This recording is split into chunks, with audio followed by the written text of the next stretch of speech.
This morning, the search for the mother of Today Show co-host Savannah Guthrie is now in its 10th day.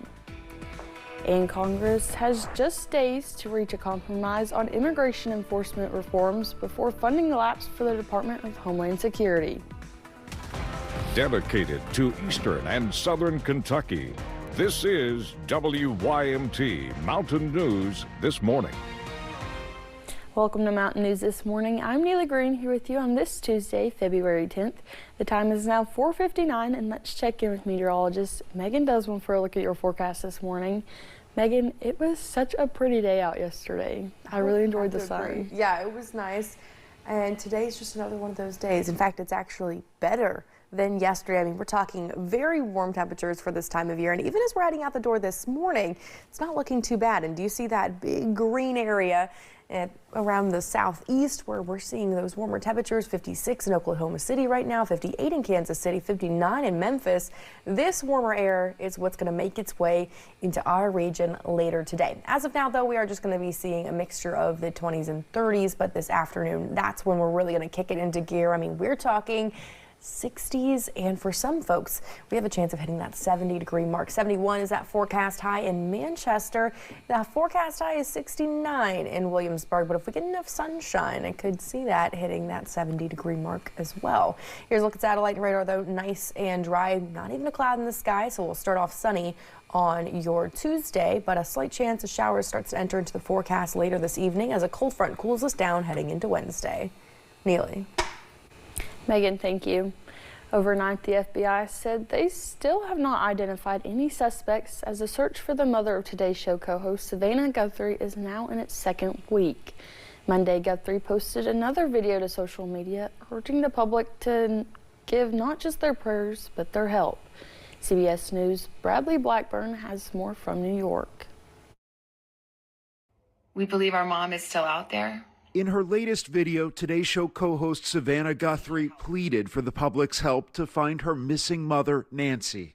We are at an hour of desperation. The video was posted Monday, the same day as a second deadline from an alleged ransom note received by news outlets last week. Over the weekend, the Guthrie family posted another video saying they were willing to pay. We beg you now to return our mother to us so that we can celebrate with her. In a statement to CBS News last night, the FBI said it is not aware of any continued communication between the Guthrie family and suspected kidnappers, nor has the Bureau identified a suspect or person of interest in this case at this time. These cases are really tough. Stephen Jensen is a former FBI assistant director. I take them at face value that they have nothing right now. That being said, if they do have a credible lead, they're very smart to hold it close to the vest. As the search for Nancy Guthrie stretches to a 10th day, investigators are honing in on the critical 41-minute window from the night she went missing, between the time the 84-year-old's Ring camera was disconnected to when her pacemaker disconnected from her phone, which was left behind. Critical daily medicines were also left behind. Investigators are also reviewing traffic camera footage and videos from nearby gas stations as the search for answers continues. Bradley Blackburn, CBS News, New York. The FBI also continues to urge the public to come forward with any information that could help lead to finding Nancy Guthrie. It's set up a tip line at 1-800-CALL-FBI. Jeffrey Epstein's co-conspirator Ghislaine Maxwell appeared before a House committee Monday for a virtual deposition and refused to answer any questions. But in a statement, her attorney said Ms. Maxwell is prepared to speak fully and honestly if granted clemency by President Trump. The Maxwell deposition played out as fallout continues from the release of more Epstein files. Monday, the Department of Justice allowed members of Congress to review unreleased, unredacted Epstein files in a secure space. And some of the stuff I read was just gross, absolutely just gross. And there are names in there, and there are co-conspirators in there, and there are some things that people have said that I think now are untrue. Britain's Prince Andrew was also further implicated in newly released files. He's facing an investigation for allegedly sharing confidential information, and Buckingham Palace said King Charles will support the probe.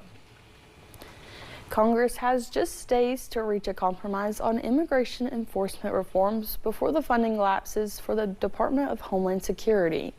Democrats and Republicans on Capitol Hill appear far from a deal after federal agents fatally shot 2 U.S. citizens in Minneapolis. While there's been a bipartisan agreement around requiring body cameras, there is pushback to other proposed changes, such as prohibiting masks and tightening rules around warrants. Either they're going to agree to dramatically reform the way in which ICE and other immigration enforcement agencies are conducting themselves, or they're making the explicit decision to shut down the Coast Guard, shut down FEMA, and shut down TSA. A CBS News poll last month found that American support for President Trump's deportation efforts had fallen to 46%, down from 59% at the start of his second term. A state lawmaker filed a bill in Frankfurt with the goal of abolishing the death penalty. Republican Representative James Tipton filed House Bill 588 on Friday. If it's passed, the 24 inmates on Kentucky's death row would have their sentences changed to life in prison without parole. Representative Tipton filed a similar bill in 2024, but it never made it out of committee. There has not been an execution in Kentucky since 2008. A bill filed in the State House would raise the legal age for sports betting in Kentucky from 18 to 21 years old. Representative David Hale filed House Bill 582 on Friday. In addition to raising the age required to place sports bet, the bill also strengthens penalties for sports wagering services provider who does not verify patrons' ages. Sports betting was legalized in Kentucky in 2023 when Governor Andy Beshear signed House Bill 551 into law. State Democrats are highlighting their ongoing Pre-K for All initiative. The representatives say more than half of Kentucky's children arriving at kindergarten are unprepared, and creating access to universal child care would also help close those gaps. We can strengthen the foundation before those gaps even form. High-quality early childhood education improves kindergarten readiness. It reduces the need for remediation. It improves graduation rates, and it strengthens long-term earning potential.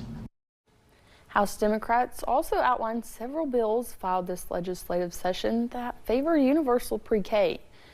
Governor Andy Beshear announced 93 Kentucky school superintendents have endorsed the Pre-K for All initiative. Those superintendents include Bell, Breathitt, Floyd, Harlan, and Knott public schools. Kentucky's congressional delegation sent a joint letter to President Trump in support of Governor Beshear's request for a major disaster declaration. It follows the deadly winter storm that began on January 23rd.